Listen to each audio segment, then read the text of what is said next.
പ്രേക്ഷകരുടെ ശ്രദ്ധയ്ക്ക് നമ്മുടെ ചാനൽ 24 കേരള വിഷൻ കേബിൾ നെറ്റ്വർക്കിൽ ചാനൽ നമ്പർ 19-ലും ACV കേബിൾ നെറ്റ്വർക്കിൽ 126-ലും ലഭ്യമാണ്.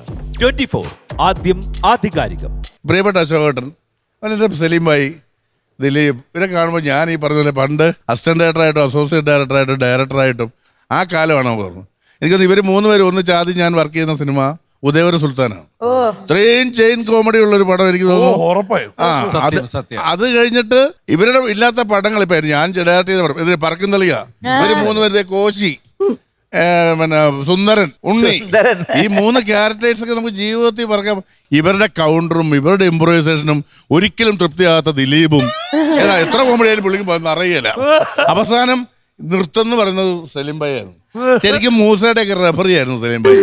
അതായത് കംപ്ലീറ്റ് ലെജൻസ് അല്ലേ, അമ്പിളിച്ചേട്ടൻ, ഉണ്ണിയേട്ടൻ, എല്ലാരും ഇങ്ങനെ തമാശകൾ വിളവിക്കൊണ്ടിരിക്കുക. സീൻ എടുക്കാൻ നേരത്തെ തന്നെ അത് സീൻ എടുത്ത് നമ്മൾ വായിച്ചു കഴിഞ്ഞാല് എന്തായാലും ആ സീൻ എടുക്കാൻ 1 മണിക്കൂർ മതിയെങ്കിൽ തന്നെ ഒരു 3 മണിക്കൂർ നേരം അതൊന്ന് ഡെവലപ്പ് ചെയ്യാൻ വേണ്ടി എടുക്കണം. അത് പറഞ്ഞ് കൗണ്ടർ നിറച്ചതിന് ശേഷം എടുക്കുള്ളൂ. ദിലീപ് അല്പം കുറെ കൂടെ കൂട്ടാൻ നോക്കും.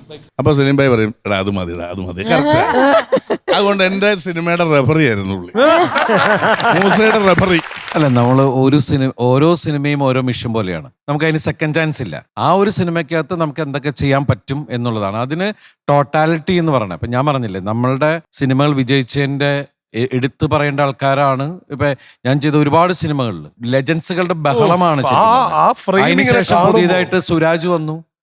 കാരണം നമ്മളൊക്കെ അങ്ങോട്ടും ഇങ്ങോട്ടും ഭയങ്കര സ്നേഹവും അതുപോലെ പരസ്പര ബഹുമാനവും ഒക്കെ ഉള്ള ആൾക്കാരാണ്. അതുമല്ല, അങ്ങോട്ടും ഇങ്ങോട്ടൊക്കെ ഞങ്ങൾ ഫാൻസാണ്. ശരിക്കും പറഞ്ഞാൽ ഞാൻ അശോക് ചേട്ടന്റെ ഫാനാണ്, ഞാൻ സലീമിന്റെ ഫാനാണ്. ഇതുപോലെ തിരിച്ചും അങ്ങോട്ടും ഇങ്ങോട്ടും എടാ അത് വേണ്ട, അല്ലെങ്കിൽ ഇതാ ഈഗോ ഇല്ല. അപ്പൊ അങ്ങനെ ഒരു സാഹചര്യത്തിലാണ് ഞങ്ങൾ സിനിമ ചെയ്തുകൊണ്ടിരുന്നത്. എന്തും തുറന്ന് പറയാൻ പറ്റും. ഞങ്ങളുടെ സെറ്റിൽ എന്ന് വെച്ചിട്ടുണ്ടെങ്കിൽ നമ്മൾ എല്ലാവരും അവിടെ ഇങ്ങനെ ഇരിക്കുന്ന പാസഞ്ചർ സർ റെഡി, അങ്ങനെ വാടാ എന്ന് പറഞ്ഞിട്ട് വിളിച്ചിട്ട് ആ ഒരു ബന്ധത്തിൽ നമ്മൾ സിനിമ ചെയ്തിരുന്നത്.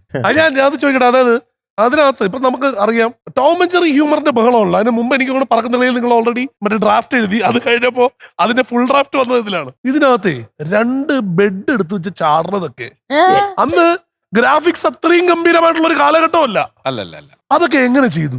ഇത് ഞാൻ ശരിക്കും നമുക്കിത് പിന്നെ കാണാൻ ഇതൊന്നുമില്ല, മോണിറ്റർ ഇല്ല. സാലുവേട്ടൻ ക്യാമറാമാനെ മാത്രം വിശ്വസിച്ചാണ്. അത് നമ്മുടെ ഗുരുവാണ്. ഈ പറഞ്ഞ അത് വിശ്വസിച്ചിട്ട് എനിക്ക് ഇപ്പോഴും തോന്നുന്നുണ്ട്, അശോകന്റെ ഒരു ക്ലോസ് ഇത് വെച്ചിട്ട് ഇങ്ങനെ ഒരു കുതിപ്പ് എടുത്തു.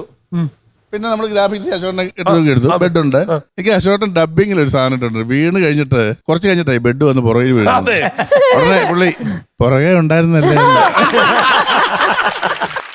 ഞങ്ങളെ സിനിമകളൊക്കെ ഞങ്ങൾ ചെയ്യാൻ പിക്നിക്കിന് വരുന്ന പോലെ നേരം വെളുത്താൽ മതി. അത് ഈ പടക്കം മേടിക്കുന്നു വിഷുവിന് പടക്കം മേടിച്ച് വെച്ചിട്ട് നമ്മൾ കുറച്ച് പടക്കം എടുത്ത് മാറ്റി വെക്കും വെളുപ്പിന് പൊട്ടിക്കാൻ വേണ്ടി.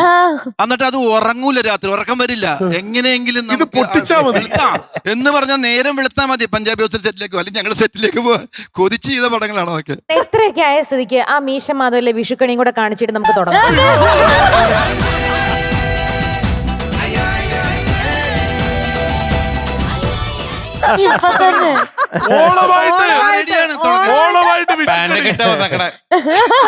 വേണ്ട, എനിക്ക് മാത്രമായിട്ട് പിന്നെ മതി, ഇപ്പൊ വേണ്ട.